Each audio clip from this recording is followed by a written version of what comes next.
वासुदेवाय। ॐ नमो भगवते वासुदेवाय। ॐ नमो भगवते वासुदेवाय। हरे कृष्ण हरे कृष्ण। हरे कृष्ण राम राम। कृष्ण हरे जी। हरे कृष्ण काना, कैसे हैं आप? सब बढ़िया? हाँ, चलिए, बढ़िया ही है। हमको पता लगे ना लगे, लेकिन बढ़िया ही है। जैसा मर्जी हो, है बढ़िया ही। हमको लगे कि खराब।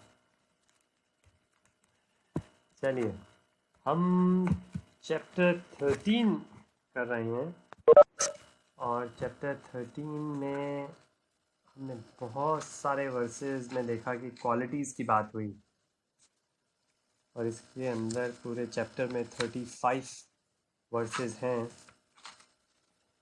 चैप्टर 1 में 6 क्वेश्चन अर्जुन ने पूछे, फिर भगवान टेक्स्ट 2 से 7 तक उसका जवाब दे रहे हैं। तो अर्जुन शेयर कर रहे हो, उसमें 13 श्लोक 23 शो कर रहा है। ओह सॉरी, ये मैं एक्चुअली उसे मैं जा रहा था, ढूंढ रहा था, मैं पहुंचा नहीं वहाँ पर अभी। हम कहाँ पर थे? हम तो ओके।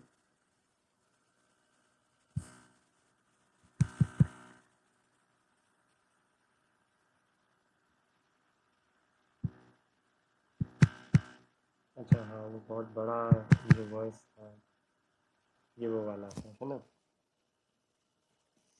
जी। अभी जो शेयर किया, अगर हम उसको देखें तो हमने कहा कि इस वर्स के अंदर 13.8 से 13.12, तो 13.1 के अंदर 6 क्वेश्चन पूछे गए। 13.2 से 7 तक उन क्वेश्चनों का जवाब दिया भगवान ने। पहले 2 में दिया, फिर 3 में दिया, 4 में दिया, और अब भगवान आगे जा रहे हैं। आगे जाते जाते जाते जाते 5 चीज़ें यहाँ पे भगवान ने कहीं कि अगर हम देखें क्वेश्चन क्या थे, पूछा प्रकृति क्या है, जो नेचर होती है, पुरुष कौन। यार जी भाई। यार सॉरी सॉरी। अच्छा अच्छा जी।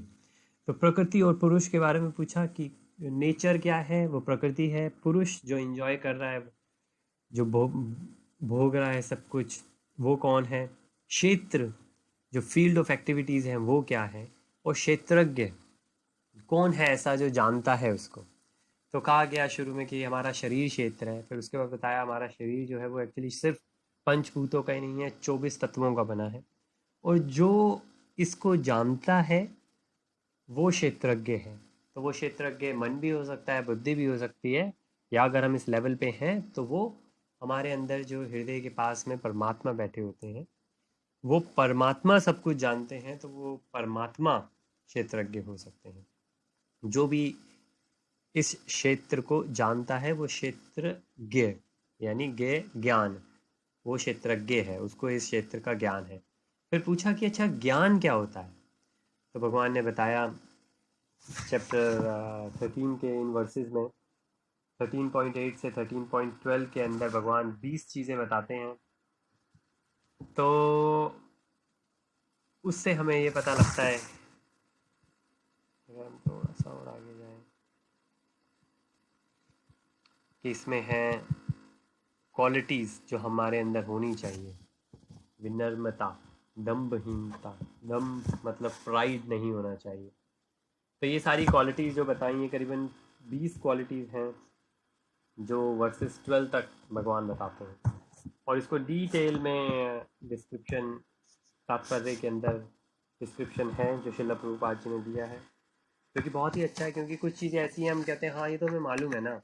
जैसे हमने अहिंसा की बात करी, अहिंसा सिर्फ यही नहीं कि जो फिजिकल एक्शन है, जो मानसिक है वो भी। हमने सरलता की बात करी, सरलता सिर्फ यही नहीं जो इंसान सामने देख लेता है मन से। या कई बार ऐसा लगता है कि देखने में लगता है, जैसे कि अगेन राजा जनक का एग्जाम्पल, देखने से लगेगा अरे ये कहाँ सरल हो सकते हैं, ये तो इतने गजब है, लेकिन वो आत्म साक्षात की थे। तो नारद मुनि जी उनके पास गए थे उनका टेस्ट लेने, उनसे पूछने के लिए।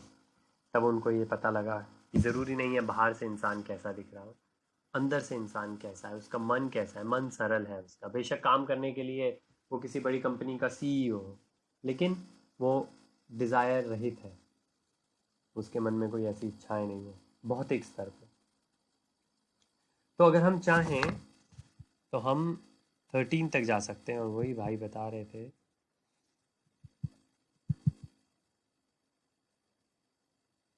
यहाँ पे हमको 13 देखना पड़ेगा।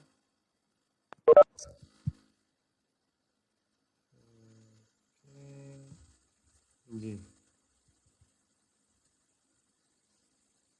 जया, ये हमारा 13 है, सही कह रहे हैं मैंने? जी लिखा तो आई थिंक 13 ही है हिंदी में, पढ़ के देखें जी।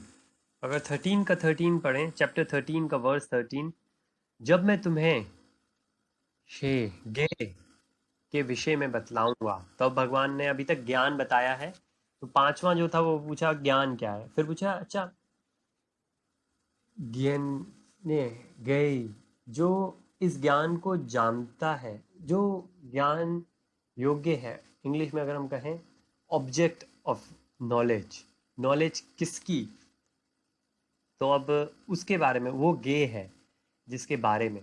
अब मैं तुम्हें गे के विषय में बतलाऊंगा जिसे जानकर तुम नित्य भ्रम का आस्वादन कर सकोगे।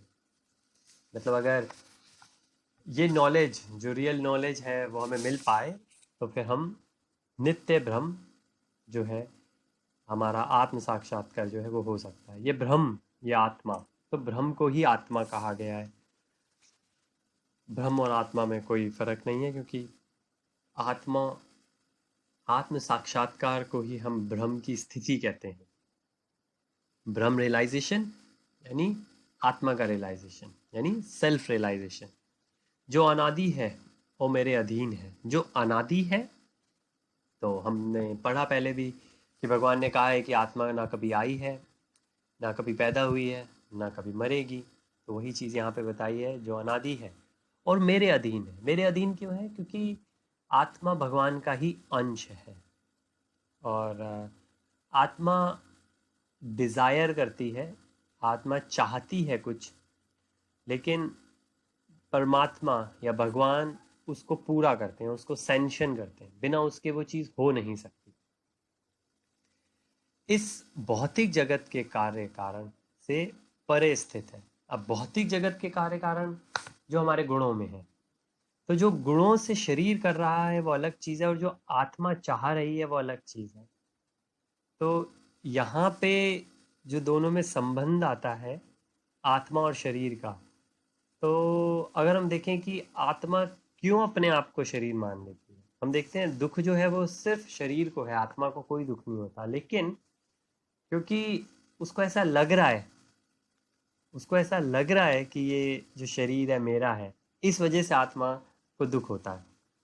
इसको हम ऐसे समझ सकते हैं, जैसे कि माने अगर एक एग्जाम्पल अगर हम लें, जैसे कि एक लड़का है और उनके पिताजी हैं, तो उनका एक माने हॉलीडे होम है, एक ऐसा घर जिसके अंदर वो रहते नहीं लेकिन है उनका, और उससे अच्छी रेंटल इनकम आती है, किराए पे चढ़ा रखा है। तो किसी ने बताया, घर के पास ही है, किसी ने बताया अजी वहाँ तो आग लग गई है। तो आदमी जो है वो भागता हुआ गया, उनका लड़का जो है वो भी बड़ा है, वो वहाँ पे है नहीं, लेकिन आदमी भागता हुआ गया, अरे वो मकान के सामने खड़ा है, रो रहा है, अरे आग लग गई, अरे बुझाओ भाई, मेरा घर है, आग लग गई, आग लग गई, बुझाओ। तो किसी ने आके कहा, अरे क्यों रो रहे हो? कहते अरे घर में आग लग गई, क्या कर रहे हो? कहते अरे बताया नहीं, सुबह सुबह बात हुई, लड़के ने तुम्हारे ये घर बेच दिया। हैं, बेच दिया? कहते हाँ, वो बात नहीं चल रही थी? कहते हाँ हाँ बात चल तो रही थी। कहते तो सुबह सुबह आज पक्की हो गई, कोर्ट के अंदर गए थे दोनों, तो ये बिक गया है। तो आग अभी भी लगी है, मकान में लगी है, लेकिन अब वो मकान उस आदमी का नहीं रहा। तो फिर क्या हुआ? वो दुख दर्द एकदम से खत्म हो गया। अच्छा भाई बुझाओ बुझाओ भाई, घर में आग लगी है, बुझाओ, लेकिन वो दर्द नहीं जो पहले था जब ये घर अपना था। अब उसी समय अगर लड़का वापस आ जाए और कहे अरे पिताजी हम गए तो थे कोर्ट में लेकिन किसी वजह से साइन हो नहीं पाए, कल दोबारा जाना था, तो घर अभी भी अपना ही है, तो इंस्टेंटेनियसली उसी क्षण वो जो अभी कुछ क्षण पहले दुख दर्द गया था वो एकदम से ही वापस आ जाएगा और अपना ही घर है भैया, बचाओ बचाओ। हम बहुत अलग अलग तरीके से ये एग्जाम्पल देख सकते हैं अपनी पर्सनल लाइफ में, हमने कई बार ये चीज़ें देखी होंगी। हमें पता लगता है चोरी हो गई, हमें पता लगा हमारे ही घर में चोरी हो गई, हमें पता लगा किसी का कोई नुकसान हो गया, हमें पता लगा हमारा ही नुकसान हो गया। तो ये भौतिक जगत के कार्य कारण हैं, आत्मा इससे परे है। जब आत्मा इस चीज को, आत्मा को सिर्फ ये करना है कि पहचानना है कि वो घर जो जल रहा है वो मेरा घर नहीं है, ये जो भौतिक शरीर है ये मेरा नहीं है, ये पंच तत्वों का जो शरीर है ये मेरा नहीं है। 24 अगर डिटेल में भी जाएं और 24 का भी लें तो भी हम ये कहते हैं कि ये मेरा नहीं है। और अगर ये हो पाए, मुश्किल है, लेकिन अगर ये हो पाए तो फिर कहीं किसी भी कोई सुख बाहर ढूंढने की ज़रूरत नहीं है। बैठे बैठे घर में ही आपको सुख और शांति का अनुभव हो सकता है, हम सबको हो सकता है। तो यहाँ पे भगवान यहाँ पे कह रहे हैं कि मैं बताऊंगा, अभी तक भगवान ने बताया नहीं है, तो भगवान यहाँ पे बताना शुरू करेंगे। लेकिन पहली चीज़ भगवान ने यहाँ पे जो बताया वो ब्रह्म और आत्मा के बारे में बताया, कि ज्ञान बताया पहले, अब बताया कि ज्ञान किसका होना चाहिए। तो पहली चीज इन्होंने हिंट की कि आत्मा का, ब्रह्म का ज्ञान होना चाहिए। अगेन हम बहुत चीज़ें बात करते हैं कि भाई हमको इस चीज़ का ज्ञान होना चाहिए, हमें उस चीज़ का ज्ञान होना चाहिए, लेकिन आत्मज्ञान ऐसा है कि हमें कम से कम ये तो पता होना चाहिए कि हम क्या हैं, हम कौन हैं। अगर कोई मेरे से पूछे कि मेरे लिए सबसे इंटरेस्टेड चीज़ और इंटरेस्टेड आदमी कौन है, तो विदाउट डाउट मुझे यही कहना चाहिए कि मैं खुद हूँ, है ना। मैं किसी और से प्यार करूँ ना करूँ इसमें तो कोई डाउट नहीं कि मैं अपने आप से प्यार करता हूँ। मैं किसी और की रिस्पॉन्सिबिलिटी लूँ ना लूँ इसमें कोई डाउट नहीं हो सकता कि मैं खुद अपनी शरीर की रक्षा करूँगा किसी और से पहले। और यहाँ पे कठोपनिषद का भी प्रभुपाद जी ने वर्णन किया है। और आगे श्वेत शरण, ये भी कहाँ है, हाँ नीचे प्रधान श्वेताशरण श्वेतरण उपनिषद का भी वर्णन है। और इसके अंदर भी ये है कि परमात्मा के बारे में बताया है दोनों में, कि परमात्मा वो है जो शरीर और तीनों गुणों से ऊपर है और सबको जानता है। लिखा है शरीर का ज्ञाता ना तो कभी उत्पन्न होता है और ना मरता है, वे ज्ञान से पूर्ण होता है। ये कठोपनिषद है, कठोपनिषद ने ये कहा है। तो और नीचे ही के सेंटेंस में अगर देखें, शरीर का मुख्य ज्ञाता तथा प्रकृति के गुणों का स्वामी कहा गया है। कौन? जो हमारी हम आत्मा है, परमेश्वर, परमेश्वर को भी कहते हैं और जो हमारी आत्मा भी है वो भी।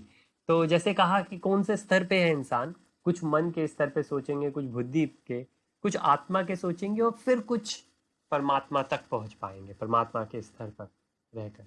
तो अलग अलग उपनिषदों में अलग अलग दिया है, तो क्योंकि यहाँ पे इस वर्ष के अंदर ये मेंशन किया है तो वो उपनिषदों का वर्णन यहाँ पे किया गया है। अगर कोई चीज़ हो हम डिस्कस करना चाहें तो प्लीज़ बताइएगा। चलिए, तो हम अगर ये 13-14 पढ़ें, उनके हाथ पाँव आँखें सिर तथा मुंह तथा उनके कान सर्वत्र है, इस प्रकार परमात्मा सभी वस्तुओं से व्याप्त होकर अविस्थित है। तो जैसे हमने कहा कि आत्मा के बारे में पहले बताया गया, अब इंफॉर्मेशन दी जा रही है परमात्मा के बारे में। अब अगर हम श्री ईशोपनिषद पढ़ें तो उसके अंदर एक जगह आता है कि कोई कोई हाथ नहीं है पर भगवान के, कोई पैर नहीं है। तो फिर जो अद्वैत में है वो काफ़ी उसको चेरिश करते हैं कि हाँ भाई देखो ये लिखा है साफ साफ कि भगवान के तो कोई हाथ पैर मुंह नाक कुछ है ही नहीं, क्योंकि यहाँ पे लिखा है, तो इसका मतलब भगवान पर्सन नहीं हो सकते, क्योंकि लिखा है। लेकिन जैसे अगर हम इस वर्ष को देखें, जो लिखा है, उनके हाथ पांव आंखें सिर तथा मुंह तथा उनके कान सर्वत्र है। तो हमने देखा ये परमात्मा की डेफिनेशन है, ये परमात्मा के कैरेक्टरिस्टिक्स है, परमात्मा के गुणों के बारे में बताया जा रहा है। इस प्रकार परमात्मा सभी वस्तुओं में व्याप्त होकर अवस्थित है। मतलब भगवान के बारे में नहीं बताया गया कि भगवान के आंख पांव नहीं है, ये भगवान के उस अंश के बारे में बताया है जो परमात्मा के रूप में हर चीज में रहते हैं, लिविंग और नॉन लिविंग। आत्मा सिर्फ लिविंग में है, जो जीते हैं, जो जीव हैं, लेकिन जो नहीं भी जीते, जैसे पत्थर हुआ, मेटल हुआ, उसके अंदर भी परमात्मा का अंश है। परमात्मा की ही वजह से वो चीज एग्जिस्ट करती है, तो सभी वस्तुओं में व्याप्त होकर अवस्थित है, तो वही स्थित करते हैं वहां पे प्रेजेंट होके। तो परमात्मा के बारे में यहाँ पे इंफॉर्मेशन दी जा रही है, भगवान के बारे में नहीं। और ब्रह्म संहिता में बताया गया है, ब्रह्म संहिता जो हमने गोलोक चार्ट देखा, तो उसमें जो जो जो बताया हुआ है वो मोस्टली सारा ब्रह्म संहिता के बारे में है। और लिखा है कि एक चींटी से लेके ब्रह्मा तक, मतलब ये रेंज है, चींटी से लेके ब्रह्मा तक सब कुछ जो है वो भगवान देख रहे हैं। अब और भगवान के बारे में आगे बताया जाएगा, परमात्मा के बारे में बताया जाएगा, और सिर्फ बताया ही नहीं जाएगा, क्या क्या करते हैं, क्या क्या किया जा सकता है। जैसे हमने कहा कि इंफॉर्मेशन दी जा रही है यहाँ पे, तो अगर कुछ हो तो आप प्लीज़ बताइएगा तात्पर्य में, अदरवाइज हम अगला रीड करते हैं जो 15 है। परमात्मा समस्त इंद्रियों के मूल स्रोत हैं, मूल स्रोत मतलब सोर्स हैं, फिर भी वे इंद्रियों से रहित हैं। मतलब सोर्स हैं, लेकिन उनके अंदर ये नहीं है। मतलब हम ये नहीं कह सकते कि ये परमात्मा की आंखें हैं, इसलिए अगर देखें, परमात्मा का कोई साइज नहीं है, परमात्मा का कहीं पे भी कोई साइज नहीं बताया गया, क्योंकि वो हर जगह व्याप्त है। हाँ, ये जरूर बताया है कि हृदय में जहाँ आत्मा है, आत्मा के साथ ही एक तरीके से उनके फ्रेंड बन के परमात्मा रहते हैं, लेकिन उनका कोई साइज नहीं है।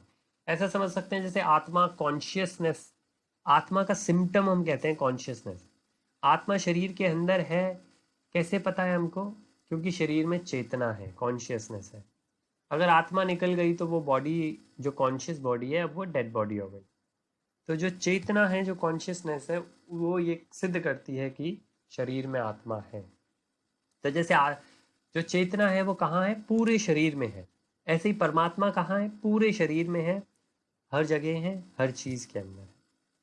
तो हम चाहें तो परमात्मा को कह सकते हैं कि परमात्मा शक्ति है, परमात्मा को हम कुछ कह सकते हैं, क्योंकि परमात्मा फिजिकल कॉन्स्ट्रेंट में नहीं है। वेल, भगवान भी नहीं है, लेकिन भगवान का रूप है, परमात्मा का ऐसा सच कोई रूप नहीं है। हाँ, अगर लेना चाहें तो ले सकते हैं, जैसे हमने कहा शिरोदीक्षाए विष्णु। फिर भी वे इंद्रियों से रहित है, तो उनकी कोई इंद्रियां नहीं है। वे समस्त जीवों के पालन करता होकर भी अनासक्त है, मतलब वो पालन कर रहे हैं लेकिन अटैच नहीं है। जैसे हम कहते हैं इंग्लिश में है शेपर्ड। शेपर्ड होता है जो बकरियां या शीप चराता है, तो वो शीप चरा रहा है, सारी शीप उसकी हैं, सारी भेड़ें उसकी हैं, लेकिन वो भेड़ों से अटैच होता है ना। कोई एक भेड़ मर जाए, कमज़ोर हो जाए, खाना खिलाना है, ऐसे करके, लेकिन वो पालन करता है, लेकिन अटैच है। यहाँ पे कह रहे हैं कि परमात्मा जो है पालन करते हैं, लेकिन अटैच नहीं है, बिल्कुल भी, बिल्कुल अटैच नहीं है। जैसे यमराज किसी से अटैच नहीं है वो।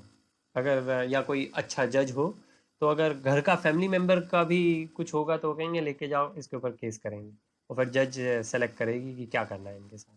ये नहीं कि मेरा लड़का है तो इनको कुछ कंसेशन दे दी जाए, नहीं, बिल्कुल नहीं।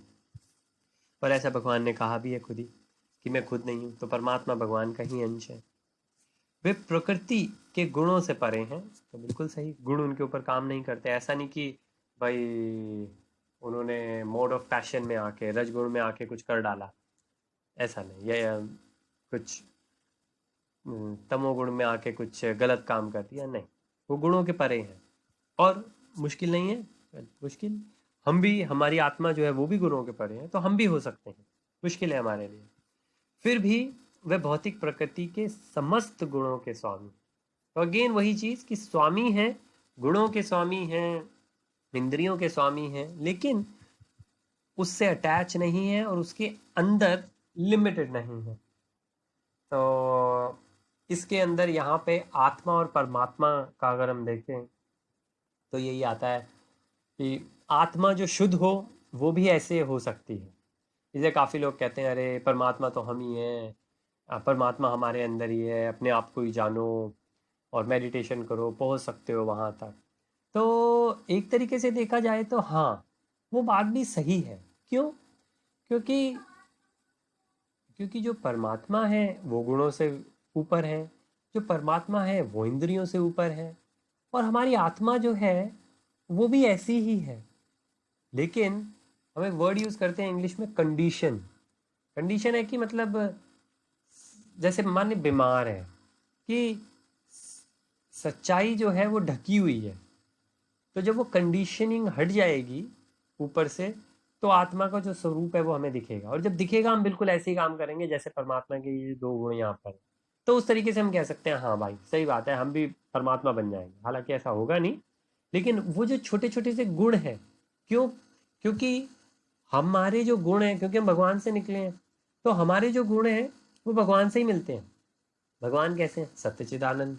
हम कैसे हैं? सत्यचिदानंद। इसलिए आप देखें भौतिक संसार के जितने मर्जी, ये भी है कि जो आनंद है भगवान के अंदर वो भौतिक नहीं है। भगवान नहीं कभी यहाँ पे अर्थ पे आके इंजॉय कर रहे होंगे। उनका जो आनंद है वो हमेशा के लिए है। जैसे कहते हैं सुख और आनंद में क्या फर्क रहता है? सुख जो है वो टेम्परेरी है और किसी चीज के ऊपर डिपेंडेंट होता है। या तो कोई चीज मिल जाए उसके ऊपर, या कोई चीज ना मिले उसके ऊपर डिपेंडेंट होता है। आनंद जो है वो परमानेंट होता है, हमेशा रहने वाला होता है, और वो किसी चीज के ऊपर डिपेंडेंट नहीं होता। अगर आप आनंदित हो तो फिर आपको रीजन बताने की जरूरत नहीं है कि ये हो गया इसलिए आनंदित हो, या भैया ये नहीं हुआ, चलो दुनिया में कोविड आया हमारे घर में नहीं आया, हम तो बहुत ही आनंदित है इस बात से। नहीं, सुखी हो सकते हैं इस बात से। भाई कैसे है? भाई सुख है, सुखी है, सब कुछ अच्छा चल रहा है घर बार में, कोविड नहीं है घर के अंदर। तो ये सुख है, टेम्परेरी है, कल आ गया तो फिर खत्म, और अगर नहीं आया तो कोई बात नहीं। तो जैसे कहते हैं तीन चीजें होती हैं, आदि भौतिक, आदि देविक और आध्यात्मिक। उन तीनों में से कुछ आ जाएगा तो सुख जाना ही जाना है, दुख आना ही आना है। लेकिन आनंद, आनंद इन तीनों चीजों से परे है। क्योंकि आनंद फिर तब है जब शरीर में कुछ हो रहा है और आत्मा को फर्क नहीं पड़ रहा, जैसे यहाँ पे परमात्मा के गुणों को बताया गया। तो इस तरीके से हम देखें तो जो लोग ये कहते हैं तो शायद आधा अधूरा सच है, लेकिन हाँ सच है। तो इसलिए हम कह सकते हैं कि हाँ भाई जो कह रहे हैं वो सही कह रहे हैं। लेकिन क्या वही पूरा सच है? शायद इसमें सच्चाई नहीं है। क्योंकि क्वालिटी जो है हमारी और भगवान की, क्वालिटी हमारे पास हो सकती है, लेकिन उन क्वालिटीज की क्वांटिटी हमारे पास कम है। एग्जाम्पल है जैसे कि समुद्र। समुद्र में से आप एक बूंद निकाल लीजिए, उस समुद्र की बूंद को अगर आप लेबोरेटरी में टेस्ट करेंगे तो उसके अंदर थोड़ा नमक निकलेगा, थोड़ा एमोनिया निकलेगा, और अलग अलग मिनरल्स मटेरियल्स निकलेंगे। उसकी सब आप परसेंटेज लिख लीजिए, ये इसमें इतना इतना इतना इतना है। वो क्वालिटी है। समुद्र में कहीं से भी उठाएं थोड़ा बहुत फर्क आएगा, लेकिन मेनली वही क्वालिटीज होंगी। लेकिन कभी भी वो एक बूंद ये नहीं कह सकती कि मैं ही सागर हूँ। हाँ, सागर ये कह सकता है कि ये बूंद मेरी है, और हम भी ये कह सकते हैं हम बूंद हैं, भगवान सागर है। बूंद ये कह सकती है मैं ये सागर का हूँ, इसका हिस्सा हूँ, इसका पार्ट हूँ, मेरे में जो क्वालिटीज हैं इनमें भी है। लेकिन कभी भी ये नहीं कह सकते कि मैं ही सागर हूँ, कि मैं ही भगवान हूँ। तो हम में और भगवान में ऐसा रिलेशन है जैसे सागर और बूंद के अंदर है। क्वालिटी वाइज हम भी सेम है, बस दिक्कत यही है कि अगर वो पानी को हम माने गुलाल में मिला दें, अब वो पानी कहेगा मैं लाल हूँ, तो कोई कहेगा मैं हिंदू हूँ। उस पानी को अगर हम जो पहले दवात आती थी, इंक आती थी ब्लू कलर की, उसमें मिला दें तो वो ब्लू हो जाएगा। तो वो कहेगा मैं तो ब्लू हूँ, मैं तो इंक हूँ। वो पानी की बूंद अब ये कहेगी। तो लाल कलर का गुलाल कहेगा लाल हूँ, नीले रंग की दवात बूंद कहेगी मैं नीली हूँ। तो कोई कहेगा मैं हिंदू हूँ, कोई कहेगा मैं मुसलमान हूँ। जब ये ऊपर के जो रंग लगे हैं ये हट जाएंगे तो वो बूंद समझ पाएगी एक्चुअली मैं तो बूंद ही हूँ, और क्योंकि मैं बूंद हूँ तो मैं समुद्र का पार्ट ही हूँ। तो जिस दिन हम लोग ये समझ पाएंगे, फिर हमको हमको ये पता लगेगा कि भाई हिंदू मुसलमान सिख ईसाई, या हम कोई भी नाम देना चाहें, अंग्रेज गोरे कहीं के भी, वो फिर ऊपर ऊपर के हैं। वो फिर हमने जो चश्मे लगा रखे हैं वो हैं, वो जो हमने कपड़े पहन रखे हैं वो हैं, अंदर से सब सेम है। जैसे खून अगर मिलाएं तो सबका लाल मिलेगा। हाँ, क्वालिटी सेम है लेकिन उसके लेबल्स डिफरेंट हैं। तो उस तरीके से हम में और भगवान के अंदर कंपैरिजन किया जा सकता है, रिलेशन बनाया जा सकता है। तो इसी वजह से हम चाहते हैं हमारी जो आत्मा है वो बिल्कुल ऐसी है परमात्मा की तरह, लेकिन क्योंकि ऊपर से कंडीशनिंग है ये गुणों की, हमारी आत्मा उसके अंदर बस यही सोचती रहती है कि भाई हम ये गुण ही हैं। तो जिस दिन हम बाहर आ जाएंगे इससे, उस दिन हमको सत्यचित आनंद का टेस्ट मिलेगा। और कई बार ये होता है कि बीच बीच में मिलता है, बीच बीच में कभी फैमिली का कोई चला जाए और शमशान घाट जाए तो वहाँ पे जाके ऐसी फीलिंग होती है। कभी मंदिर में फीलिंग होती है, कभी कोई कीर्तन सुन के, कोई गीत सुन के, कभी कोई लेक्चर सुन के, कभी कोई और इंसिडेंट हो जाए लाइफ में, तब हमको थोड़े टाइम के लिए, कुछ क्षणों के लिए, कभी मेडिटेशन में बैठे हैं उस पल, तो अगर हम थोड़े से सेल्फ अवेयर रहें, अपने आप को थोड़ा सा जांचें, तो ये हमको होने लगती है, फीलिंग होने लगती है। कितनी होती है ये हमारे ऊपर है, इसलिए हम कहते हैं कि प्रैक्टिस है, प्रैक्टिस करने की ज़रूरत है हमको। और किसी भी चीज़ की तरह इसमें भी प्रैक्टिस है, क्योंकि सेल्फ अवेयरनेस भी एक आर्ट है, एक कला है, अपने आप को जानना, जो भी चीज़ आप कर रहे हो उसको ध्यान से करना, इस तरीके से करना कि आप देख पाओ, सोच पाओ। तो अगर हमने ये 13-15 किया, अगर हम 13-16 देखें तो भगवान क्या कह रहे हैं, अगर तात्पर्य में कुछ हो तो प्लीज़ बताइएगा। यहाँ पे कह रहे हैं भगवान 16 के अंदर, परम सत्य जड़ तथा अजम, अजम जो पैदा नहीं हुआ, अजम समस्त जीवों के बाहर तथा भीतर स्थिर, सूक्ष्म होने के कारण वह भौतिक इंद्रियों के द्वारा जानने या देखने से परे है। यद्यपि वे अत्यंत दूर रहते हैं किंतु हम सबों के निकट भी हैं। ये श्री ईशोपनिषद का एक, श्री ईशोपनिषद में आई थिंक सिर्फ 11 ही वर्सेस हैं, लेकिन ईशो उपनिषद तो सीधे जो ईश्वर के बारे में बताते हैं उसे श्री ईशोपनिषद कहते हैं। उसके अंदर एक वर्स है, वो बिल्कुल यही है कि ईश्वर ऐसे हैं जो कि बहुत दूर हैं लेकिन बहुत पास हैं, जो बहुत कुछ नहीं देखते लेकिन सब कुछ देखते हैं, जो कुछ नहीं करते लेकिन सब कुछ करते हैं। तो ये एक तरीके से पोइट्री है, लेकिन अगर हम समझना चाहें तो हम समझ सकते हैं कि कहने का ये मतलब है कि हर जगह है, हर चीज़ उनके ऊपर डिपेंडेंट है, और तो हम उनको लिमिट नहीं कर सकते कि वो सिर्फ यही है, वो हर जगह है और कोई भी चीज़ उनके बिना हो नहीं रही। तो अगर हम इतना सा सोचें तो हम समझ सकते हैं जो हमने इंद्रियों और गुणों की बात करी वो दोनों से परे हैं। और इसी वजह हम क्यों नहीं देख पाते उनको, हमको क्यों नहीं पता लगता, क्योंकि हमारी इंद्रियां भौतिक हैं। अभी जैसे मुझे चश्मा लगा हुआ है, बिना चश्मे के मेरे को गार्डन के फूल नहीं नज़र आते, भगवान क्या नज़र आएंगे। तो अब ये मैं कहूँ कि भाई कोई मेरे को भगवान दिखा दे आके, तो मतलब मेरे को अपने ऊपर ही हंसी आएगी इस चीज़ के ऊपर, अगर मैं ऐसा कहूँगा तो, कि मुझे तो दीवार के उस तरफ क्या है वो नहीं दिखेगा अगर मेरे को चश्मा ना भी लगाओ। आवाज़ आ रही है मेरे को लेकिन दिखेगा नहीं, उसके पीछे हम साइंस के रीजंस लेते हैं। तो ऐसे भगवान जो कि हम कहते हैं इंग्लिश में इनकंसीवेबल, कि उनको समझना बहुत ही मुश्किल है, तो हम इस बुद्धि से कैसे उनको लॉजिक लगा के समझ सकते हैं? हम समझना चाहें तो सिर्फ इतना समझ सकते हैं कि उनको हम नहीं समझ सकते। और फिर क्या है, फिर हम क्वालिटीज़ पे स्थिर हो सकते हैं कि उनकी क्वालिटीज़ ऐसी हैं। भगवान क्या हैं, ये पूर्ण रूप से समझना तो हमारे लिए बहुत ही मुश्किल है। जैसे कि एक बूंद अगर ये समझना चाहे कि मैं मेरे को पता तो लगे ये समुद्र का आदि कहाँ है और अंत कहाँ है, तो सोच के देखें, पृथ्वी के अंदर 75% 71% कुछ पानी है। एक बूंद अगर निकले ढूंढने कि आदि कहाँ है, अंत कहाँ है, गहराई कहाँ है, लंबाई चौड़ाई कितनी है समुद्र की, तो क्या ढूंढ पाएगी? वेल, कोई हो सकता है कहे हाँ, हो सकता है मिलियन ईयर्स लगे, लेकिन ढूंढ पाएगी? हो सकता है ऐसा ढूंढ पाए। तो ऐसे ही हम लोग भी क्या भगवान को समझ सकते हैं, जान सकते हैं? कहते हैं हाँ बिल्कुल, क्यों नहीं।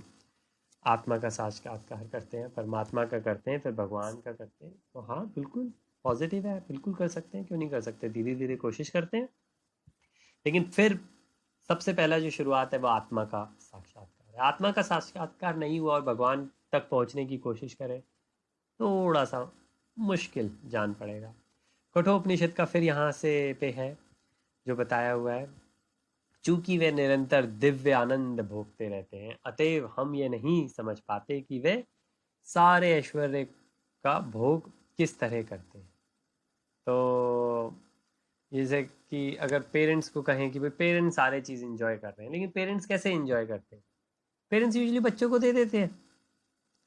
अगर स्पेशली जब बच्चे बड़े हो जाते हैं और वो कमाना शुरू करते हैं, तो पेरेंट्स क्या चाहते हैं? पेरेंट्स ये नहीं चाहते कि वो बच्चे अपनी सारी इनकम ला के मेरे को दे दें ना। लेकिन हाँ, पेरेंट्स को इतना ज़रूर अच्छा लगता है कि पेरेंट्स को रिस्पेक्ट हो रही है, या कम से कम ये चीज़ कही जा रही है कि भाई जो भी मैं कमा रहा हूँ आपके आशीर्वाद से कमा रहा हूँ। आई थिंक पेरेंट्स इससे ही खुश हैं। तो उसी तरीके से जब यहाँ पे लिखा है कि भगवान दिव्य आनंद भोगते हैं, तो वो भोगना उनका वो भोगना नहीं है जो हम यहाँ पे आध्यात्म भौतिक संसार में भोगते हैं। हम अपने शरीर से भोग रहे हैं, वो दिव्य आनंद भोग रहे हैं। हाँ, आनंद है। अगर हम भी ऐसा आनंद हो तो फिर हम उस आनंद को एक्सपीरियंस कर सकते हैं और उसको हम कह सकते हैं हम भोग रहे हैं। लेकिन हमारा भोग और भगवान का भोग में फर्क है।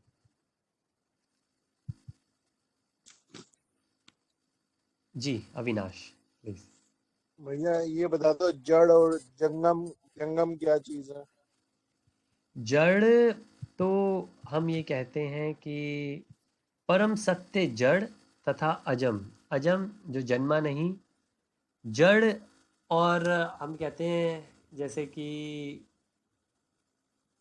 इंग्लिश में आता है चल और अचल, देख सकते हैं हम। जैसे कि पेड़ है, पेड़ नहीं चलेगा, हम चल सकते हैं, पेड़ नहीं चलेगा। पेड़ के कंपैरिजन में पत्थर बिल्कुल भी नहीं चलेगा। तो कह रहे हैं परम सत्य जड़। जड़ का मतलब हम यहाँ पे देख सकते हैं कि वो हमारे लिए इस संसार के अंदर वो किसी चीज़ से अटैच नहीं है। कैसा है? जैसे कि पत्थर है, पत्थर के ऊपर आप कुछ भी डालो, पत्थर को कोई उससे अटैचमेंट नहीं है, कोई फर्क नहीं है। पत्थर के ऊपर आप सुसु कर दो, पत्थर उसकी स्मेल नहीं लेगा। पत्थर के ऊपर आप एक परफ्यूम डाल दो, पत्थर उसकी स्मेल नहीं लेगा। सेम चीज़ कमल के फल के लिए कहते हैं को, अरे हाँ जी, कमल के फूल के लिए कहते हैं। कमल के फूल की अगर हम बात करते हैं तो उसके लिए भी हम यही कहते हैं कि ओके 5 मिनट में हमारी मीटिंग ख़त्म होगी, क्योंकि मैंने मीटिंग 5-10 मिनट पहले शुरू करी थी। ओके नो वरीज, हम दोबारा कनेक्ट करेंगे। तो जड़ का वही मतलब है मैंने गूगल में सर्च किया है, हाँ हाँ मूवेबल एंड इनमूवेबल की बात हो गई है। जड़ इनमूवेबल है और जंगम मूवेबल है। बिल्कुल बिल्कुल वही चीज़। जैसे कि हम इंसान हैं, हम मूव कर सकते हैं, हम चल सकते हैं। इसके कंपैरिजन पेड़ों को देखें तो पेड़ नहीं चल सकते, लेकिन फिर भी पेड़ ऊपर ऊपर से मूव हो जाते हैं, हवा आती है मूव हो जाती है। तो वो जड़ है हमारे लिए, हमारे कंपैरिजन वो जड़ है। कंपैरेटिव और रिलेटिव बात हो रही है। तो हम अचल हैं, हम चल सकते हैं, हम मूवेबल हैं। पेड़ नॉन मूवेबल है, वो नहीं चल सकते, तो वो जड़ है हमारे कंपैरिजन। लेकिन पत्थर के कंपैरिजन वो फिर भी मूव कर सकते हैं, पेड़ पौधे, हवा चलती है। पत्थर हो या रॉक हो या माउंटेन हो, वो बिल्कुल नहीं चढ़ सकते। तो वो उसके कंपैरिजन बिल्कुल ही जड़ है। ऐसे ही जड़ का एग्जाम्पल आता है, जैसे कि हम कहते हैं जड़ भरत। जो भरत हुए थे, उनके जो हिरण के लिए उन्होंने दोबारा जन्म लिया और फिर अगले जन्म में वो जड़ भरत बने थे। तो उनको जड़ भरत क्यों कहते हैं? क्योंकि वो किसी चीज़ से अटैच नहीं थे, वो ऐसे घूमते थे जैसे कि पागल हो। वो अटैच नहीं थे वो किसी चीज़ से। तो जड़ का मतलब ये है कि किसी चीज़ से अटैच नहीं है, जो भगवान बार बार कह रहे हैं कि ना ही मेरा जन्म हुआ है और ना ही मैं किसी चीज़ से अटैच हूँ। परम सत्य जड़ तथा जगम अगम, समस्त जीवों के बाहर तथा भीतर स्थिर है। मतलब इस तरीके से भगवान है सबके अंदर कि भगवान किसी से अटैच नहीं है, ना इंद्रियों से, ना तो गुणों से, ना इस प्रकृति के अंदर किसी भी चीज से। सब चीजों में ऐसे हैं जैसे जड़ हो, जैसे पत्थर हो। कोई उनको, वो कोई इसमें फिजिकल बात नहीं है कि वो मूव नहीं करते, है ना, लेकिन हम अटैचमेंट की बात कर रहे हैं जी। हाँ जी, बिल्कुल। चलिए, तो अगर और कोई चीज अगर तात्पर्य में हो तो प्लीज बताएं, अदरवाइज हम नेक्स्ट करेंगे। यद्यपि परमात्मा समस्त जीवों के मध्य विभाजित प्रतीत होता है, लेकिन वह कभी भी विभाजित नहीं है। वह एक रूप में स्थित है। यद्यपि वह प्रत्येक जीव का पालन करता है, लेकिन यह समझना चाहिए कि वह सबों का संहार करता है और सबों को जन्म देता है। तो फिर अगेन ये कह रहे हैं कि कोई हो सकता है ये कहे, ये भी एक, ये पहला वर्ष है श्री ईशोपनिषद का, जिसके अंदर ये कहते हैं कि भगवान कंप्लीट है और कंप्लीट भगवान से जो लोग निकले हैं वो भी कंप्लीट हैं। जैसे हम कहते हैं समुद्र की एक जो बूंद है, उसमें वो सारी क्वालिटी हैं जो समुद्र की बाकी बूंदों में है। जो समुद्र की क्वालिटी है वो उसमें भी है। लेकिन ऐसा नहीं कह सकते हम कि समुद्र में से एक बूंद निकली तो समुद्र अपूर्ण हो गया। पूर्णम आता है, पूर्णमदम पूर्णमिदम। भगवान पूर्ण है, उनसे जो निकला वो भी पूर्ण है, हम लोग। लेकिन ऐसा नहीं है कि हमारे निकलने के बाद जो पूर्ण भगवान है वो अपूर्ण हो गए। तो ऐसे ही अगर हम भगवान के लिए सोचें, परमात्मा के लिए सोचें, तो ऐसा नहीं है कि मेरे अंदर भी परमात्मा है, आपके अंदर भी परमात्मा है, सबके अंदर परमात्मा है। तो कोई ये कहे कि अरे परमात्मा तो बट गए, परमात्मा कैसे विभाजित हो गए? तो उसी चीज को बताने की कोशिश है कि यद्यपि परमात्मा समस्त जीवों के मध्य विभाजित प्रतीत होता है कि सबके अंदर है परमात्मा, लेकिन वह कभी भी विभाजित नहीं है। ऐसा लगता है कि वो विभाजित हो गए, लेकिन विभाजित नहीं है। जैसे कि सूरज है, सूरज की किरणें सबके ऊपर गिर रही हैं, तो अब ये सोचे अरे आपके पास भी सूरज आ गया, मेरे पास भी सूरज आ गया, लो सूरज तो बट गया। नहीं, सूरज नहीं बटा, क्योंकि भगवान एक है, परमात्मा उनका अंश है। परमात्मा वो एक ऐसी शक्ति जिससे भगवान अलग अलग शरीरों में, अलग अलग चीज़ों में परमात्मा के रूप में है। तो जैसे बिल्कुल रोशनी सब जगह पड़ रही है, क्योंकि सन जो सूर्य देवता है उनके अंदर इतनी शक्ति है कि वो अपनी रोशनी हर जगह भेज सकते हैं। तो लेकिन चल रहे हैं। हरे कृष्ण। यार वो एक चीज पूछनी थी। जी भाई। ये इससे पहले हमने जब शुरू में हम आत्मा का चैप्टर जब हम कर रहे थे, सेकंड चैप्टर कर रहे थे, तो उसमें तो ये नहीं बोला था कि परमात्मा की जगह कहाँ पर है, खाली बोला था कि परमात्मा पूरे शरीर में है। तो यहाँ उन्होंने बताया कि परमात्मा भी हृदय के अंदर ही है। हाँ, ऐसा आता है कि परमात्मा हृदय के अंदर ही है, जहाँ आत्मा है उसके साथ ही है, ऐसा कहते हैं। लेकिन ऐसा नहीं है, जैसे आत्मा जो है वो तो वहीं पर है, लेकिन वो तो हृदय में है और उसका तो वो साइज भी बता रखा है कि ये साइज है। हाँ जी, जी बिल्कुल बिल्कुल। तो परमात्मा का जो हम पहले कर रहे थे सेकंड चैप्टर के अंदर, उसमें ऐसा नहीं बोला था कि उसकी लोकेशन कहाँ है या क्या है। वो इसी में उन्होंने बताया कि वो लोकेशन उसकी भी हृदय के अंदर ही है। जी जी जी जी, बिल्कुल बिल्कुल। ये बिल्कुल आप सही कह रहे हो कि वहां पे क्लियर ये नहीं बताया है। मे बी परपट में, तात्पर्य में प्रभुपाद जी ने बताया हो क्योंकि यहाँ पे आगे बताया गया है, लेकिन यहाँ पे ये बोला है ना, ये जो आप अगर 17वें श्लोक पे जाते हैं जी तो इसमें बोला है कि भगवान सर्वों के हृदय में परमात्मा रूप में हाँ स्थित है। जी तो ये मतलब ये परपट में बोला गया है इन्होंने। हाँ, नहीं तो बिल्कुल, ये बिल्कुल सही है जी, कि परमात्मा जो हैं वो आत्मा के साथ ही कहते हैं कि रहते हैं, लेकिन अगेन फर्क हम ये कह सकते हैं कि आत्मा जो है वो हृदय के रीजन में ही रहती है, हृदय जहाँ है वहीं पे रहती है, लेकिन परमात्मा ये है कि उनके साथ होती है, लेकिन वहां पे रिस्ट्रिक्टेड है कि वहीं पे रहेगी, वो कहीं पे भी हो सकते हैं पूरे शरीर में, ऐसा है, ऐसा भी एक जगह आता है। लेकिन हाँ, हमारी सिंप्लिसिटी के लिए हम यही कह सकते हैं परमात्मा और आत्मा, परमात्मा दोनों एक एक साथ हृदय के रीजन में रहते हैं। अगेन ऐसा नहीं है कि हृदय में ही, हृदय के रीजन में रहते हैं, बिल्कुल ये सही अंडरस्टैंडिंग है, हम ऐसा कह सकते हैं। और और और शास्त्रों में बहुत जगह ऐसा है, वेदों में, पुराणों में, जहाँ पे ये लिखा हुआ है कि जो विष्णु हैं वो हमारे अंदर रहते हैं। तो कई बार लोग इसी वजह से कहते हैं कि अरे भगवान हम ही हैं, भगवान हमारे अंदर ही रहते हैं, देखो शास्त्रों में लिखा है। तो वो जो हम कहते हैं वो शिरोदक्षाय विष्णु की बात हुई है। तो जैसे हमने देखा, पहले महा विष्णु हैं, फिर गर्भोदक्षाय विष्णु हैं, और फिर शिरोदक्षाय विष्णु हैं। लेकिन फिर अगेन वो एक अंश है उनका, वो फिर हम ये नहीं कह सकते कि भगवान और कहीं नहीं है, वो हमारे जो शरीर में है वही भगवान है। लेकिन वही है कि इनकम्प्लीट अगर हमारी पूरी अंडरस्टैंडिंग नहीं होती तो कुछ लोग यही कहते हैं, अरे जब यहाँ लिखा है कि भगवान हमारे अंदर ही रहते हैं, तो ऊपर आसमान में कौन रहता होगा, वहाँ थोड़ी ना कोई है, लिखा है हमारे शरीर में ही है। तो ये थोड़ी सी अंडरस्टैंडिंग मिसअंडरस्टैंडिंग में कन्वर्ट हो जाती है अगर हम पूरा नहीं समझ पाते या पढ़ पाते। तो बिल्कुल जो विष्णु परमात्मा की तरह हमारे शरीर में रहते हैं, हमारे हृदय के रीजन में रहते हैं, वो भगवान का ही एक अंश है। और यहाँ पे उसी चीज़ के बारे में बताया हुआ है। अब जो आखिरी में जो बताया है, यद्यपि वे प्रत्येक जीव का पालन करते हैं, जो हमने देखा, जो परमात्मा होते हैं क्योंकि वो विष्णु ही हैं, तो वो करते हैं, लेकिन ये समझना चाहिए कि वे सबों के संहार करता है। जैसे हमने चैप्टर 11 में देखा, भगवान ने बोला कि चैप्टर 12 में भी बोला कि मैं काल हूँ, और चैप्टर 11 में भी बोला, जहाँ पे पूरा विराट रूप दिखाया कि मैं हूँ। तो इसी के अंदर अगर और कोई चीज़ तात्पर्य में हो तो प्लीज़ बताएं।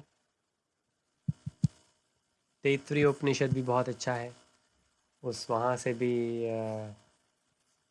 रेफरेंस दे रखा है। तो अगर हम नेक्स्ट देखें, वे समस्त प्रकाशमान वस्तुओं के प्रकाश स्रोत हैं। जैसे हमने देखा, सन है, मून है, चांद है, सूरज, इनकी रोशनी उन्हीं से आती है। वे भौतिक अहंकार से परे हैं। तो भगवान ये सारी चीज़ें हमें इसलिए नहीं बता रहे कि वो अहंकार से भरे हुए हैं और अगोचर हैं, मतलब उन्हें कहीं जाने की ऐसे नहीं ज़रूरत पड़ती। वे ज्ञान हैं, ज्ञेय हैं, और ज्ञान के लक्ष्य हैं, मतलब वही हैं, उन्हीं के बारे में ज्ञान लेना चाहिए, वही सच्चा सत्य ज्ञान है। वे सबके हृदय में स्थित है, जैसे हमने कहा परमात्मा के रूप में। तो कई बार जैसे बीच में अविनाश ने एक बहुत अच्छे वर्ड्स के अंदर पिक किया था कि भाई इसमें तो लिखा ही नहीं कि हृदय, तो वो क्योंकि बाद में लिखा होता है तो उसको वहाँ पे डाल देते हैं जो भी लेखक हो। जब यहाँ पे शिला प्रभुपाद जी हैं तो उन्होंने इसलिए वहाँ पे ऐसे करके लिख दिया। लेकिन हाँ, अगर उस वर्ड्स में हमको लगता है कि नहीं हमको फिट लग रहा, हम उसको ड्रॉप कर सकते हैं, नो वरी। लेकिन शर्त यह है कि हम पूरा पढ़ें, और जैसे ही हम पूरा पढ़ेंगे हमें पता लग जाएगा कि अच्छा वहाँ पे इसलिए लिखा हुआ है। तो कई बार ऐसे होता है, तो ये चीज़ हमने देखी है। तो भगवान ज्ञान के बारे में ही बता रहे हैं यहाँ पे। और अगर देखें हम, चैप्टर 13 है, तो इसके अंदर है ही ये प्रकृति के बारे में, पुरुष के बारे में, और फिर कॉन्शियसनेस, चेतना के बारे में। तो ये सारी चीज़ें हैं, सच हैं, हमको इसका कॉन्शियस नहीं है। बस प्रकृति है, पुरुष है, भगवान है, और ये भौतिक संसार है, हमको चेतना नहीं है इसकी। जब हमको ये चेतना हो जाएगी तो फिर सब कुछ क्लियर हो जाएगा। तो ये नेक्स्ट वर्स भगवान यही मेनली जो भगवान पहले बता चुके हैं बहुत अच्छे से कि मैं ही सबका सोर्स हूँ। मतलब कोई ऐसी कंफ्यूजन की बात है नहीं, कोई भी चीज़ ले लो मैं ही हूँ। अगर किसी के बारे में ज्ञान भी जानना है तो वो भी मैं ही हूँ। इधर उधर कुछ ज़्यादा भटकने की ज़रूरत है नहीं। तो यहाँ से अब थोड़ा सा डिफरेंट शुरू होता है। भगवान ने क्या क्या बताया है, सब कुछ भगवान ने जो अपने बारे में बताया है, गेय के बारे में बताया है कि भाई किसके बारे में जानना चाहिए, तो बता रहे हैं भगवान मेरे बारे में जानना चाहिए। कौन है जो इस क्षेत्र को जानता है, क्षेत्र शरीर है 24 का, कौन है, तो आत्मा भी, लेकिन आत्मा से ऊपर परमात्मा है। आत्मा को फिर भी एक बार को ना, क्योंकि हम ही आत्मा है, हमको एक बार को ज्ञान नहीं भी है क्योंकि हम शरीर, भौतिक शरीर को ही अपना समझ बैठे हैं। लेकिन परमात्मा इस सबसे परे है। तो परमात्मा सच्चे तरीके से क्षेत्रज्ञ है। क्षेत्रज्ञ जिसको क्षेत्र का ज्ञान है, वो क्षेत्र जो 24 तत्वों का बना हुआ है। तो आत्मा को भी ज्ञान है, लेकिन आत्मा का ज्ञान हमको अभी हुआ नहीं है। लेकिन परमात्मा ये कभी चीज़ भूलते नहीं, तो परमात्मा को पक्का इस चीज़ का ज्ञान है। तो ये 13 से लेके 19 तक हम देखते हैं।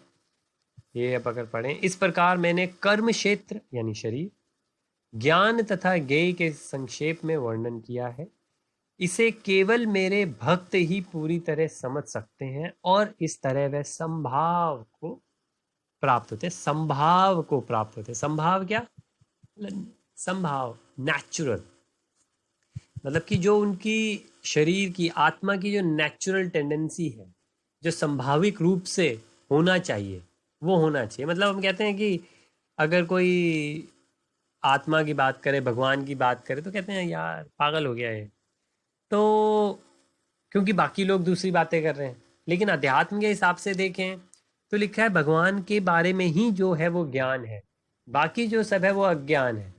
तो असलियत में ये है कि बाकी सब हैं जो आर्टिफिशियल हैं। जो भगवान की बात कर रहा है या आत्मज्ञान की बात कर रहा है, परमात्मा की बात कर रहा है, वो ज्ञान की बात कर रहा है, और वो उसका नेचुरल अफेक्शन है, टेंडेंसी है। नेचुरली संभाविक रूप से वही जानना चाहते हैं हर इंसान। और अगर हम सोच के देखें तो है भी भाई, कितने ही एग्जाम्पल हैं रिसेंटली अभी इंडिया में हुए कि किसी को जितना मर्जी आप नेम दे दें, फेम दे दें, उसकी ख्याति हो जाए, उसके बाद पैसा हो जाए, उसके बाद प्रॉपर्टी हो जाए, फिर भी दुख है। क्यों दुख है? सब कुछ होने के बाद भी, जैसे दो इस्कॉन के अंदर ही दो बड़े गुरु जी हैं, वो दोनों अमेरिका से हैं। उन दोनों के पेरेंट्स इतने अमीर कि उनको ज़िंदगी में कुछ करने की ज़रूरत ही नहीं थी, तो भी उनको ये लगा कि यार ये तो जीवन नहीं हो सकता कि भोगते रहो भोगते रहो भोगते रहो। तो फिर वो अध्यात्म की तरफ आए। अध्यात्म के आने के बाद उन्होंने सारा सब कुछ छोड़ दिया, अपने माँ बाप का पैसा वगैरह, और आज की डेट में बिल्कुल मंक हैं वो, लेकिन फिर भी खुश है। तो वही वाली बात है कि बाकी भौतिक संसार में जितनी मर्जी तरक्की हो जाए, वो ऐसा लगता है जीरो की तरह है।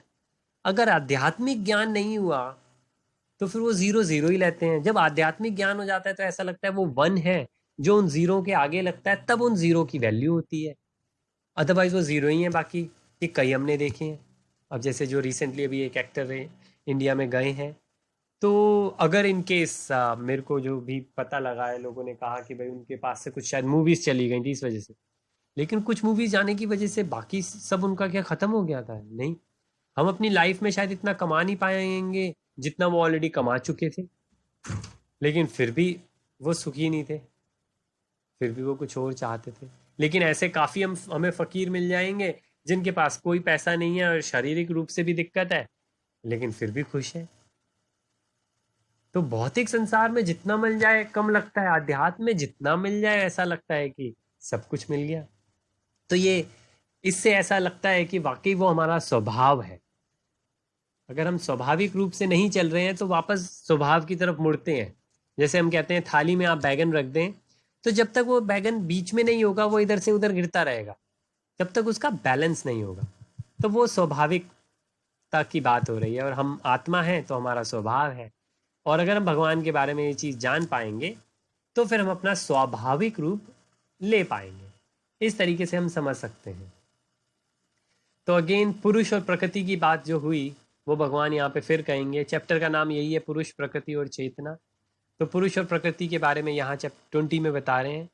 प्रकृति तथा जीवों को अनादि समझना चाहिए। प्रकृति तथा जीवों को अनादि समझना चाहिए। उनके विकार तथा गुण प्रकृति जन्य हैं। तो अगर ये हम देखें, अगर इसमें दो चीजें हैं, प्रकृति और जीव, और एक लिखा है अनादि समझना चाहिए। जीव तो हम हैं, आत्मा तो हमने देखा आत्मा का कभी जन्म नहीं होता, कभी मरती नहीं, तो हम समझ सकते हैं अनादि है। मतलब अनादि का मतलब कि उसका कोई आदि नहीं है। वो ऐसा नहीं कह सकते कि उस टाइम पे शुरू हुई थी, वो हमेशा से थी। जैसे बच्चों की क्लास में बच्चे कभी पूछते हैं कि भगवान कृष्ण ने सबको बनाया, भगवान कृष्ण को किसने बनाया? हम कहते हैं भगवान कृष्ण अनादि हैं। अब ये बड़ी दिक्कत होती है कि भाई ये क्या बात हुई, ये मतलब ये क्या गजब बात कर रहे हो, ऐसा कैसे हो सकता है कोई चीज़ की शुरुआत ही ना हो? तो बच्चे बच्चे बड़े अच्छे होते हैं जी, बच्चे साफ साफ कह देते हैं। यहाँ भी मैं बोले जा रहा हूँ, आपको अगर ना भी कुछ पसंद आए तो आप कहोगे चलो भाई क्या बहस करनी, जाने दो, जो चल रहा है चलते रहने दो। बच्चे ऐसे नहीं होते जी, बच्चे जी ऑनेस्ट होते हैं। उन्होंने कहा नहीं, ये ऐसे कैसे हो सकता है, हर चीज़ का आदि अनादि होता है। तो फिर ऐसा कहा गया। मैंने कहा कि भाई, और ये एग्जाम्पल अभी तक काम कर रहा है कि माने आप एक कमरे में हैं और कमरे में आपके लेफ्ट हैंड साइड पे दीवार है, राइट हैंड साइड पे दीवार है। आप जिस कमरे में हैं, लेफ्ट हैंड साइड में एक छेद है और उसमें से एक धागा आ रहा है, और फिर राइट हैंड साइड में जो छेद है उसमें से वो धागा बाहर जा रहा है।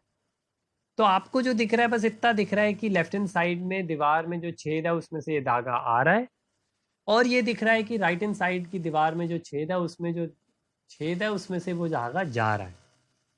आपको ये नहीं पता कि ये धागा शुरू कहाँ से हो रहा है, और ये नहीं दिख रहा है ये धागा अंत कहाँ हो रहा है। तो हम भगवान को ऐसा समझ सकते हैं। अगर हमने यहाँ लिखा, भगवान ने लिखा कि मेरा अनादि आदि नहीं है, अनादि हूँ मैं, ऐसे ही अंत नहीं है, तो हम समझ सकते हैं हमें मालूम ही नहीं। अगर हमें ये समझ में नहीं आ रहा है कि ऐसा हो कैसे सकता है, हम ये समझ सकते हैं वो हमारे एक्सेसिबल ही नहीं है, हम देख ही नहीं सकते, हम समझ ही नहीं सकते, क्योंकि हम ऐसी जगह फंसे हैं। इस जगह से निकलने की कोशिश करते हैं, फिर उसके आगे की, जैसे कमरे में फंसे हैं, कमरे से निकलने की कोशिश करते हैं, हो सकता है उसके बाद और कुछ चीज़ें समझ में आए। तो ये तो जीवों का हो गया, जो हम आत्मा है। प्रकृति, अब कोई कह सकता है, जैसे हमने कई बार कहा कि भाई प्रकृति तो ब्रह्मांड के अंदर जो सब कुछ बना है ये तो समाप्त हो जाता है, लेकिन अगर हम इसका सोर्स देखें तो हमने क्या कहा? सोर्स हमने इसका कहा दुर्गा देवी।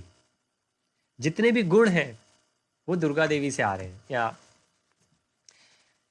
इसलिए हम मानते हैं, अगर गोलोक चार्ट में हम देखें कि महाविष्णु से लक्ष्मी जी निकली, और लक्ष्मी जी से दुर्गा देवी निकली, और महाविष्णु से फिर शिव जी आए, और शिव जी और दुर्गा जी के संपर्क से आगे फिर सारी पृथ्वी शुरू हुई। लेकिन ये ट्रांजिशन में है, मतलब ये भौतिक और आध्यात्मिक जगत के बीच में है। भौतिक जगत वहां से शुरू हुआ, तो गुण और जो प्रकृति है वो दुर्गा देवी से, हम योग माया भी उन्हीं को कहते हैं, तो वहां से वो शुरू हुए। तो हमारे ब्रह्मांड में अगेन उनका वो छोटा सा अंश आया जिससे सब कुछ चल रहा है। ये ब्रह्मांड खत्म हो जाएगा, लेकिन दुर्गा देवी तो वही है, यानी जिसने प्रकृति शुरू करी वो तो वही है, और वो कभी मरती नहीं, वो कभी मरती नहीं। और वैसे भी वो जो हैं वो भगवान के ही एक शक्ति हैं।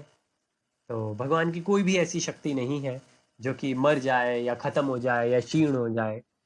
तो इसलिए लिखा है कि प्रकृति तथा जीवों को अनादि समझना चाहिए। उनके विकार तथा गुण प्रकृति जन्य हैं।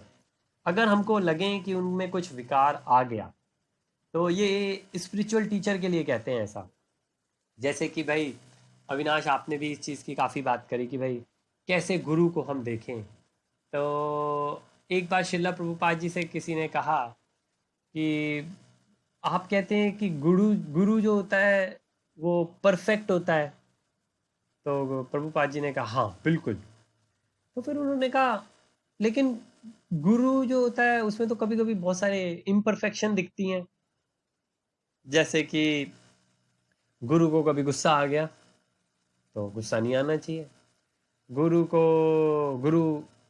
कभी थक गया, अरे थकान कैसे हो गई, गुरु को कैसे थकान हो गई। और फिर कभी कहा कि गुरु को ये एक श्लोक बोलते बोलते श्लोक ही भूल गया, तो हम कहें लो ये कैसा गुरु है जिसको श्लोक ही याद नहीं।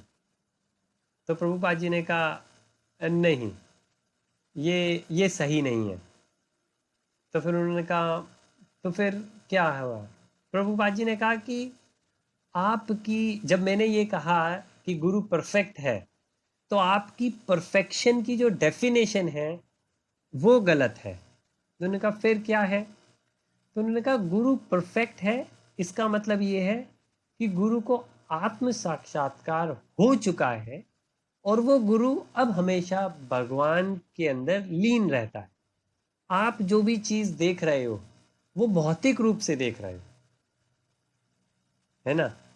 तो जैसे प्रभुपाद जी से एक और किसी ने पूछा कि प्रभुपाद जी आप गुरु हो और आपको सारा ज्ञान है, ऐसा शास्त्रों में लिखा है, तो वो जो सामने बिल्डिंग है, कोई हाई राइज कोई बड़ी लंबी बिल्डिंग थी, उस बिल्डिंग के अंदर कितनी खिड़कियां हैं ये बता दो। तो प्रभुपाद जी कहते कि गुरु से ये चीज नहीं पूछते आप, ये ऐसे है कि आप मैथ्स का टीचर जिसको नोबेल प्राइज मिला है उससे आप ये पूछ रहे हो केमिस्ट्री में वाटर का क्या फॉर्मूला होता है या सोडियम का अपना सॉल्ट का क्या फॉर्मूला होता है वो बता दो। उसकी परफेक्शन अपनी क्वालिटी में है, अध्यात्म के अंदर वो गुरु परफेक्ट है। परफेक्शन का ये मतलब है कि वो कोई भी भौतिक रूप से, अगर वो गुस्सा कोई गुरु हुआ है और इस चीज के लिए गुस्सा हुआ है, जैसे कि प्रभुपाद जी एक बार गुस्सा हुए कि जैसे कहीं पे टेम्पल का कंस्ट्रक्शन का काम होना था और सीमेंट नहीं आया और ये अनाउंसमेंट कर दी कि भाई इस डेट को होगा।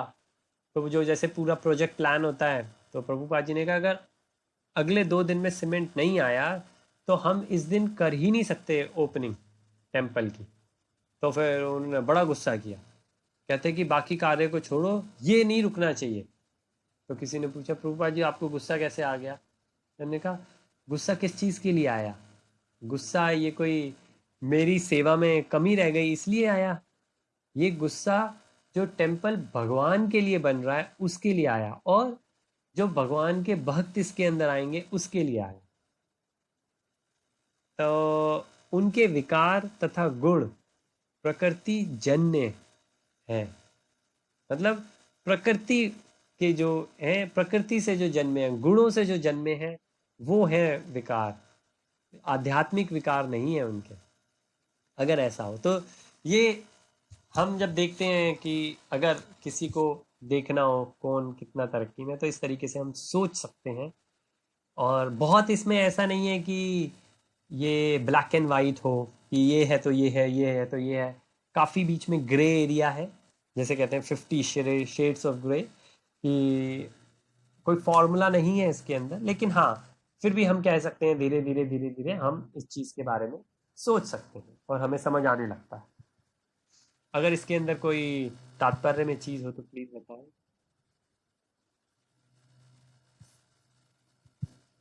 चलिए हम अगला करते हैं, कुछ मिनट हम और करते हैं। प्रकृति समस्त भौतिक कारणों तथा कार्यों परिणामों की हेतु कही जाती है और जीव पुरुष इस संसार में विविध सुख दुख के भोग का कारण कहा है। तो जैसे हमने ये कहा कि भाई हम हर चीज को प्रकृति के ऊपर ही डालते हैं, हम जो भी करते हैं गुणों के अंदर ही कह रहे हैं। हमारा कोई रीजन अगर हम कर रहे हैं तो वो है, कोई फल हमको मिलता है तो हमारे कर्मों से मिलता है, कर्म जो है वो प्रकृति के अंडर आके कर रहे हैं। तो इसे कर्म का जो रीजन है, कर्म का जो रिजल्ट है, वो सब कुछ हम प्रकृति के गुणों के ऊपर डाल देते हैं कि वो सब शरीर भोग रहा है, आत्मा उसमें कुछ नहीं भोग रही। हाँ, आत्मा अपने आप को शरीर मान के चल रही है बस, अदरवाइज आत्मा को और कोई दुख नहीं है। जैसे वो इंसान जो घर जलता हुआ देख रहा है उसको कोई दुख नहीं है, सिर्फ इसके कि वो उससे अटैच है, कि वो ये समझ रहा है कि वो घर उसका है, जो घर उसका नहीं है। बस उसको ये अवेयरनेस होनी चाहिए कि वो घर आपका नहीं है, आपका घर नहीं चल रहा। जब ये हो गया तो कोई दुख नहीं, और अगर ये नहीं हुआ तो फिर तो कोई रीजंस बदल सकते हैं, लेकिन दुख तो रहेंगे ही रहेंगे। तो इसमें यही चीज़ बताई गई है, इसी चीज़ के बारे में बता रहे हैं। अगर कुछ इसके अंदर हो तात्पर्य में, मांडुक्य उपनिषद में बताया है, परमेश्वर जीव पर इतना कृपालु है कि वह सदा जीव के साथ रहता है और सभी परिस्थितियों में परमात्मा के रूप में विद्यमान है। देखें, मांडुक्य उपनिषद का एग्जाम्पल दे रखा है यहाँ पे। तो उसके अंदर जो संस्कृत का पहले वर्ष बताया है, फिर हिंदी में लिखा है। तो जिस तरीके से यहाँ पे लिखा है कि उसके साथ रहता है, और क्योंकि आत्मा के बारे में बहुत क्लियर है कि आत्मा जो है वो हृदय में रहती है, तो हम ये कहते हैं परमात्मा भी हृदय में रहता है। लेकिन खैर, परमात्मा का हमने पीछे भी देखा कि परमात्मा भी हृदय में रहते हैं, जैसे आपने नोटिस करके बताया भाई। तो उसी चीज़ के बारे में यहाँ पे बताया जा रहा है कि कोई सुख और दुख इंसान को ना हो अगर वो अपने आप को गुणों से ऊपर, प्रकृति से ऊपर माने तो क्यों बताया जा रहा है यहाँ पे? क्योंकि अर्जुन ने पूछा प्रकृति के बारे में बताएं, पुरुष के बारे में बताएं, तो इसलिए ये बताया जा रहा है। तो प्रकृति के बारे में बताया कि वही हर चीज़ का रीज़न है, गुण। अगर कोई ये पूछे भाई क्यों बार बार गुणों की इतनी बात करते हो, क्योंकि लिखा है यहाँ पे कि जो हो रहा है गुणों की वजह से ही हो रहा है। उन गुणों से जो रिजल्ट मिलता है उसी के हिसाब से इंसान जो पूर्व है जीव, वो अपने आप को सुख या दुख मानता है। तो यहाँ हम समझ सकते हैं वो चीज़ लिखी है। और यहाँ पे इस प्रकार जीव प्रकृति के तीनों गुणों का भोग करता हुआ प्रकृति में ही जीवन बिताता है, और उस प्रकृति के साथ उसकी संगति के कारण है। इस तरह उसे उत्तम तथा अधम योनियां मिलती रहती है। मतलब उत्तम योनियां मिल जाएंगी, हायर प्लैनेटरी सिस्टम की ऊपर चले गए, या अधम जो नीचे की योनियां मिल गई उधर चले गए। लेकिन इन गुणों के हिसाब से कर्म करते हैं और फलों की इच्छा करते हैं, वो मिलते हैं फल, और उसके हिसाब से योनियों में घूमते रहते हैं। तो जब तक इंसान अपने आप को प्रकृति में देखता रहेगा, ऐसा ही घूमता रहेगा, इसमें कोई डाउट नहीं है। भगवान यहाँ पे बहुत अच्छे से बता रहे हैं कि, और बहुत सारी चीज़ें, बहुत सारे इसके अंदर रेफरेंसेस हैं अगर हम देखना चाहें।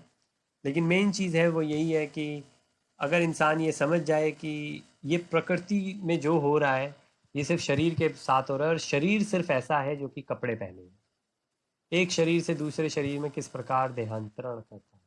मतलब जो आत्मा है, जो जीव आत्मा है, इसको पहचाने, लेकिन ये शरीर जो प्रकृति से बना है इसको समझे कि ये मैं नहीं हूँ। अगर ये समझ पाएगा तो फिर इस पूरी साइकिल से इंसान बाहर हो सकता है, जीव आत्मा बाहर हो सकता है। 23 के अंदर अब कौन है जो भोग रहा है? तो भी इस शरीर में एक अन्य दिव्य भोक्ता है, उपदृष्टानुमंता चा भर्ता भोक्ता महेश्वरा। भर्ता भोक्ता महेश्वर, क्यों उनको कह रहे हैं? कि हमको लगता है कि हम एंजॉय कर रहे हैं, भगवान है जो मेन है। जो कैशियर है वो पैसे ले रहा है, वो सोचे भाई बड़ा पैसा आ गया, लेकिन पैसा तो बैंक के पास आ रहा है, सुपरमार्केट के पास आ रहा है, जिस कंपनी में इंसान काम कर रहा है उसके पास आ रहा है। हम सोच सकते हैं जितना मर्जी सोचता जाए। परमात्मेति चाप्युक्तो देही अस्मि पुरुष परा, कि शरीर में एक दूसरा ही पुरुष है जो ईश्वर है, परम स्वामी है और साक्षी है, विटनेस, तथा अनुमति देने वाला है के रूप में विद्यमान है, जो परमात्मा कहलाता है। जैसे हम कहते हैं सेंशन, कोई भी चीज है, हमको कोई काम करना है, करना हमको ही है, लेकिन गवर्नमेंट से हमको रिक्वेस्ट लेनी पड़ती है। जैसे यहाँ पे इंग्लैंड के अंदर अगर हमको जरा सा भी कोई काम करना है, जिससे बिल्डिंग स्ट्रक्चर चेंज होगा, तो हमको परमिशन प्लानिंग लेनी पड़ती है कि परमिशन दो प्लानिंग के लिए। काम हमको ही करना है, लेकिन गवर्नमेंट से प्लानिंग लेनी पड़ती है। ऐसा नहीं कि हम पूरा एरिया बदल डालें, अपने घर का प्लान बदल डालें। तो वही चीज़ है कि काम हम ही को करना है, लेकिन अनुमति जो है वो भगवान परमात्मा दे रहे हैं। लेकिन परमात्मा बोल चुके हैं पहले कि भाई मेरी जो जैसे अगर सेवा करता है तो मैं उससे मान लेता हूँ, कर लेता हूँ। उसको दे देता हूँ जो भी इंसान चाहता है, लेकिन कर कौन रहा है? भगवान कह रहे हैं मैं ही कर रहा हूँ, मैं ही जो परमात्मा कहलाता है। तो इसमें मेन यही बता रहे हैं कि कौन है जो भोगता है। अब अगर हम अगले में देखें तो और थोड़ा सा, जो पहले हम कह चुके हैं, मुक्ति कैसे हो सकती है इंसान की। जो व्यक्ति प्रकृति, जीव तथा प्रकृति के गुणों की अनंत क्रिया से संबंधित इस विचारधारा को समझ लेता है, विचारधारा, चेतना, कॉन्शियसनेस, उसे मुक्ति की प्राप्ति सुनिश्चित है। उसकी वर्तमान स्थिति चाहे जैसी हो, यहाँ पर उसका पुनर्जन्म नहीं होता। चाहे जैसी हो, चाहे जैसी हो, गरीब है, अमीर है, इंडियन है, इंग्लिश है, ज्ञानी है, भोगी है, जैसा मर्जी है, लेकिन क्या करना है? इस चीज को समझना है और समझ के उसके हिसाब से काम करना है।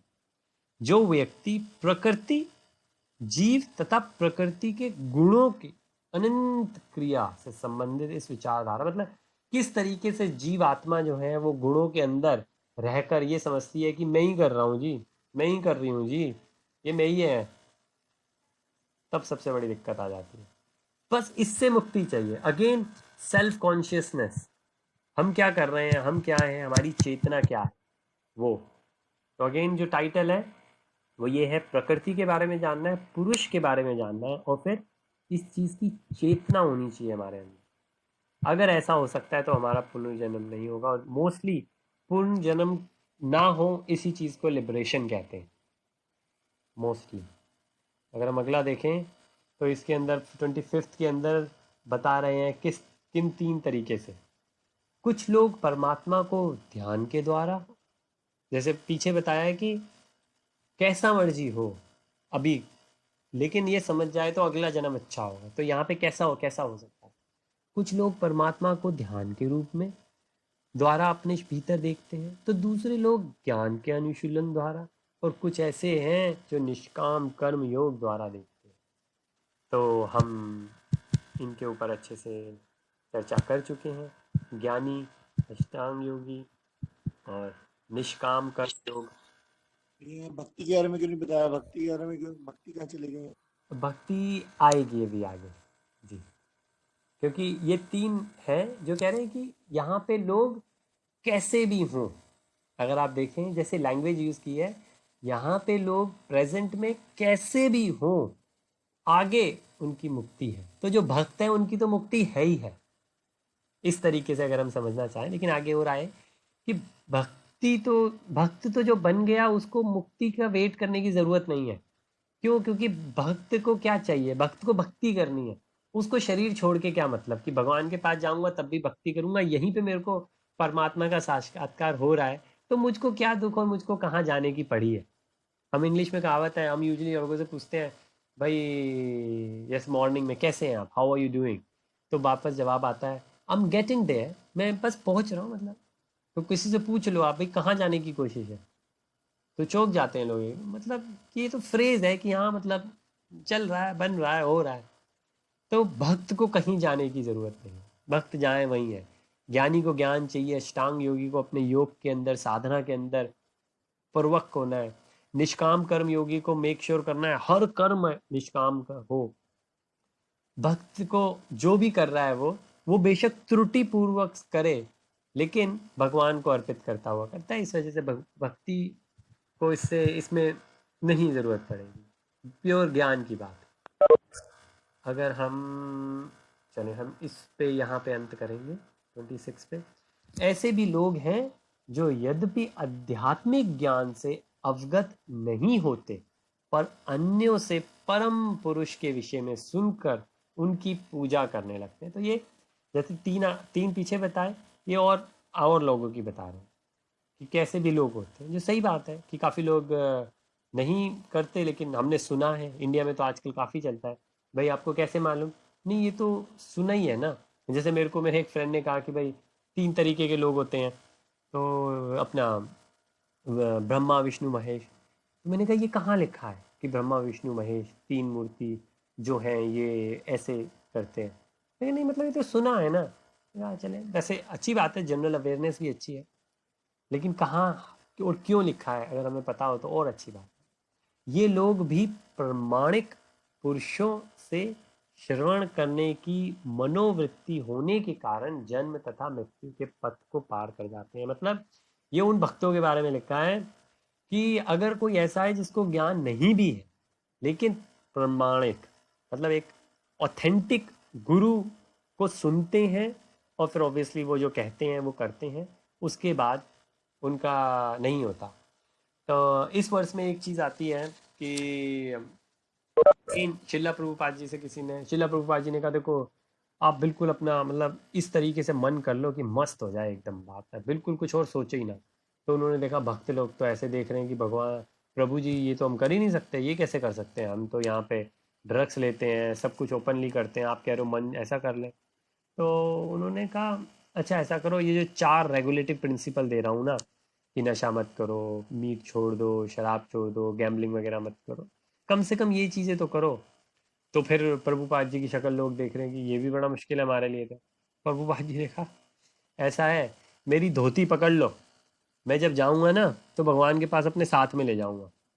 तो वो हंसने लग गए।